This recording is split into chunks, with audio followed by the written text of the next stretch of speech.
नमस्कार, मैं हूं विजय शर्मा और आप देख रहे हैं जयवर्धन न्यूज़। 2018 में राजस्थान विधानसभा के चुनाव में राजसमंद प्रत्याशी दिवंगत किरण माहेश्वरी के नामांकन प्रक्रिया में किसी त्रुटि को लेकर के दूसरे प्रत्याशी जितेंद्र कुमार खटीक ने हाई कोर्ट में एक चुनाव याचिका दायर की, जिसका निस्तारण अभी तक हुआ नहीं है। वो हाई कोर्ट में विचाराधीन प्रकरण चल रहा है। हमारे एसडीएम के एक पत्रिका को दिए साक्षात्कार में भी उन्होंने बताया कि जब तक उसका निस्तारण नहीं हो सकता तब तक यहाँ पर चुनाव नहीं हो पाएंगे, मगर सुन रहे हैं कि जल्द ही यहाँ पर चुनाव होने वाला है। तो ऐसे में हम जानेंगे कि जितेंद्र कुमार खटीक ने ये किस आधार पर नामांकन में प्रश्न चिन्ह लगाया, नामांकन प्रक्रिया में प्रश्न चिन्ह लगाया। हाई कोर्ट में अभी उनके केस की क्या स्थिति है, कब पेशी होनी है, कब तक इसका निस्तारण हो सकता है, क्या इनके पास में तथ्य हैं, इन सारी बातों को लेकर के ये अपना पक्ष जो सुनेंगे इन्हीं की जुबानी। नमस्कार, मैं एडवोकेट जितेंद्र कुमार खटीक। मेरे द्वारा एक चुनाव याचिका माननीय उच्च न्यायालय जोधपुर में लगा रखी है, जिसके चुनाव याचिका नंबर 5/2019 है। मैंने चुनाव याचिका लगाने से पूर्व जो नॉमिनेशन प्रक्रिया हो रही थी उसी दौरान मैंने माननीय जो दिवंगत हो चुकी है श्रीमती किरण जी माहेश्वरी, उनके विरुद्ध जो मुकदमे विचाराधीन थे, जो कि माननीय उच्चतम न्यायालय व चुनाव आयोग नई दिल्ली केंद्रीय चुनाव आयोग द्वारा आदेश और निर्देश थे कि हर प्रत्याशी को अपने बारे में सभी जानकारी शपथ पत्र में प्रस्तुत करनी होगी। जिनके विरुद्ध जो भी प्रत्याशी है उनके विरुद्ध मुकदमे है, उनकी संतान, उनकी शिक्षा, संपत्ति वगैरह वगैरह जो भी नियमानुसार है वो प्रस्तुत करनी होगी। श्रीमती किरण माहेश्वरी जी ने अपने शपथ पत्र में ये बात छुपाई थी कि उनके विरुद्ध मुकदमे विचाराधीन हैं, जो कि कई थानों में और न्यायालय में विचाराधीन थे, जो कि नामांकन के दौरान मेरे द्वारा एफआईआर की कॉपी पेश की गई थी। और मेरे अलावा माननीय नारायण सिंह जी भाटी कांग्रेस प्रत्याशी ने भी पेश किए थे, उन्होंने भी आपत्ति की थी। और हमारे वरिष्ठ अधिवक्ता श्रीमान प्रजीत जी तिवारी साहब ने भी मौखिक आपत्ति प्रस्तुत की थी, जिस पर एसडीएम साहब तत्कालीन रिटर्निंग अधिकारी साहब ने निर्णय किया था कि चूँकि इनके विरुद्ध मुकदमे मामले है पर इसका अभी जांच नहीं की जा सकती और इस आधार पर फ़िलहाल हम इसको खारिज नहीं कर सकते, जिसकी शिकायत मेरे द्वारा चुनाव आयोग नई दिल्ली, राज्य सरकार को और सभी जगह की गई। वहाँ से मुझे लेटर आया, उसका रिप्लाई आया कि आप 125 से लोक प्रतिनिधि अधिनियम के तहत माननीय उच्च न्यायालय सक्षम न्यायालय में रीट याचिका प्रस्तुत करें। तत्पश्चात मेरे नियत समय में मैंने चुनाव याचिका 2019 जनवरी माह में मेरे द्वारा प्रस्तुत की गई थी, जो कि उनके जीवित रहते ही विचाराधीन थी। और उन्होंने उनकी तरफ से अधिवक्ता काउंसलर भी नियुक्त किए थे और उनकी तरफ से ये चल रहा था। बीच में सुनवाई के दौरान चूँकि कोरोना काल था इसलिए कुछ समय सुनवाई नहीं हो सकी। बाकी नियमानुसार चुनाव याचिका 6 माह में डिस्पोजल करने की कोशिश होती है, पर कोरोना काल की वजह से ये चुनाव याचिका लंबित रह गई। और हाल ही में अभी वर्तमान में चल रही है चुनाव याचिका, उस संबंध में जो कि कुछ समय पूर्व लोकसभा चुनाव हुए थे, रिटर्निंग अधिकारी व राज्य सरकार के द्वारा खुद ही एक प्रार्थना पत्र 110 का प्रस्तुत किया गया और उसमें उन्होंने कहा कि हमें लोकसभा चुनाव कराने हैं और मशीनें रिलीज़ करने का प्रार्थना पत्र उन्होंने लगाया।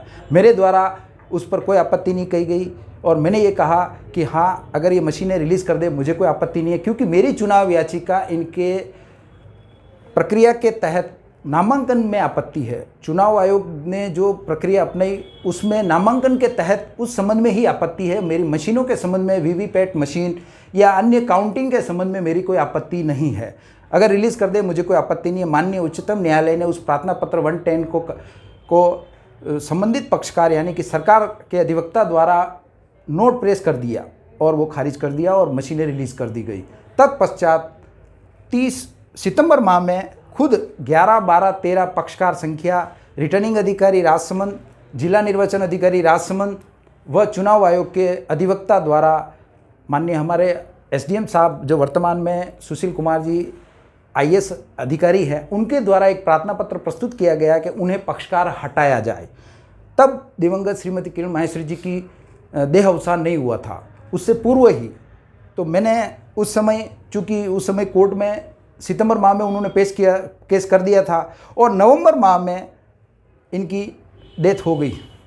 तत्पश्चात खुद चुनाव आयोग की तरफ से एक लेटर आता है, जो कि मेरी जानकारी में आया कि चुनाव आयोग स्वयं हाईकोर्ट में पेश करता है कि हमें चुनाव कराने या नहीं कराने जो हमें आदेश करें। कोर्ट ने इस संबंध में सुनवाई की और मेरे द्वारा भी उसका जवाब और बहस की गई, जिसमें 12 जनवरी को भी सुनवाई हुई, 29 जनवरी को सुनवाई।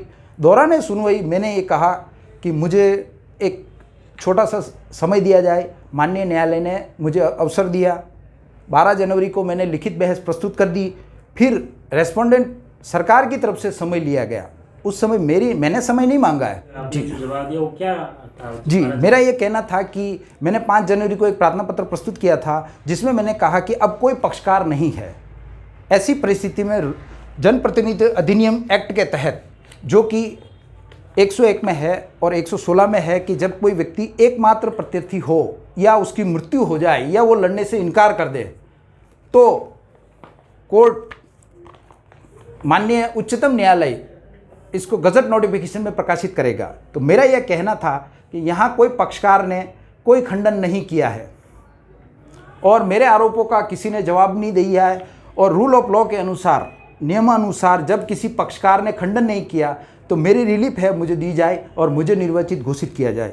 और एक बात बता दूं, यहाँ मैंने ये मांग आज नहीं की है। मैंने जिस समय चुनाव याचिका प्रस्तुत की उसी समय मैंने ये मांग की गई थी कि इनका, किरण जी का नामांकन जो कि नियमानुसार सही नहीं है और नियमानुसार इनका खारिज किया जाए, जो कि चुनाव election of commission of India ने खुद ही कहा कि ये तथ्य छुपाया है, इनके विरुद्ध मुकदमे वाला है। तो 125 में आप सक्षम न्यायालय में जाइए, यानी कि हाई कोर्ट में मुझे कहा कि रीट याचिका दायर कीजिए, चुनाव याचिका।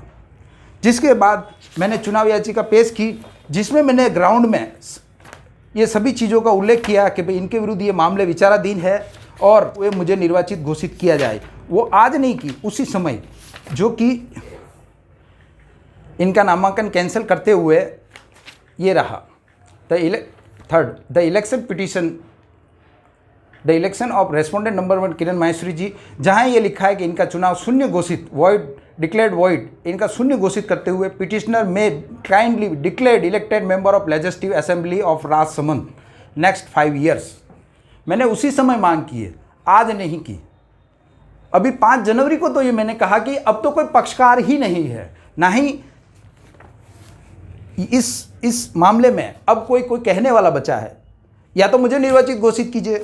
फिर मैंने लिखित बहस प्रस्तुत की, जिसमें मैंने 12 जनवरी को ही बता दिया था। 12 जनवरी को अधिवक्ता, सरकारी अधिवक्ता ने समय मांगा और उनको दिया गया, जो कि 25 फरवरी तारीख नियत थी।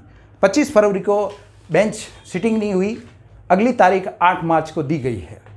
और मैं ये बताना चाहता हूँ कि इनका नॉमिनेशन में नियमानुसार इनके विरुद्ध मुकदमे थे, इनको सिर्फ अंदर बताने थे। अगर बता देते तो उस समय उनका नामांकन कैंसिल नहीं होता और ना ही ये चुनाव याचिका की जा सकती थी। पर आप दिवंगत किरण जी माहेश्वरी ने नामांकन में ये तथ्य छुपाए और मतदाताओं को जानकारी नहीं दी और चुनाव आयोग के और सुप्रीम कोर्ट की अवहेलना की, आदेशों की अवहेलना। चूँकि ये दिवंगत हो चुकी है, इसलिए अब इन पर कुछ ज़्यादा कहना मुनासिब नहीं होगा। बाकी जीवित रहती तो इन पर कंटेम ऑफ कोर्ट भी लग सकता था, क्योंकि ये सुप्रीम कोर्ट के आदेश थे। मतलब आपका दावा है कि इनका नामांकन निरस्त होना चाहिए? जी, उसी समय हो जाना चाहिए था। ठीक है। अब तो उसके बाद जैसे इनके जो प्रतिद्वंदी हैं, कांग्रेस के जो सर्वाधिक वोट लाए हैं जी, तो वो दावेदार होंगे, तो फिर विधायक नहीं। उस समय चूंकि इसमें क्या था कि उस समय उन्होंने भी आपत्ति तो की थी, पर उन्होंने चुनाव याचिका प्रस्तुत नहीं की। जो व्यक्ति पिटिशनर ही नहीं है उनको वो रिलीफ कैसे मिले? वो स्वयं लेने जाते या अर्जीदार बनते वो, या मैंने ऐसी मांग की होती तो उनको मिलता। क्योंकि जो एक्ट में लिखा है कि या तो निर्वाचित अभ्यर्थी को भ्रष्ट आचरण द्वारा अभिप्राप्त मतों के अभाव में अर्जीदार या अन्य अभ्यर्थी को विधिमान्य मतों की बहुसंख्या अभिप्राप्त हुई होती। इसमें मेरा ये कहना है कि श्रीमती किरण जी माहेश्वरी का नामांकन कैंसिल होता तो बीजेपी पार्टी ने कोई डमी उम्मीदवार या दूसरा सेकंड नाम नहीं दिया था। तो मेरा ये कहना है कि उस समय उनका नॉमिनेशन कैंसिल होता तो वो वोट शेयर कहाँ होते? वो वोट शेयर मुझे होते, चूँकि मैं बीजेपी पार्टी का ही पुराना कार्यकर्ता रहा हूँ। इसी वजह से मेरा ये कहना है कि वो वोट शेयर मुझे होते और वो वोट मुझे मिलते तो मैं जीतता। और रही बात ये सभी आरोपों का किसी अभ्यर्थी अन्य ने इस आरोपों का किसी ने जवाब नहीं दिया। चुनाव याचिका में जो जो चुनाव लड़ते हैं उन सबको पक्षकार बनाया जाता है और कोर्ट नोटिस भी जारी किए थे, एक नहीं दो बार, नियमानुसार 2 बार नोटिस जारी होते हैं। एक रजिस्टर्ड डाक से आता है, एक कोर्ट की प्रोसीजर से आता है। तो उसमें कोई भी प्रत्याशी नहीं आया। सिर्फ तो आपका जो कहना है कि जैसे अभी एक तरफ निर्वाचन विभाग चुनाव की तैयारी कर रहा है जी, और दूसरी तरफ आप कह रहे हैं मेरे को विधायक निर्वाचित घोषित किया जी, तो इसमें कहाँ तक सही है? क्या प्रशासन जो कर रहा है वो गलत है, तैयारी कर रहा है?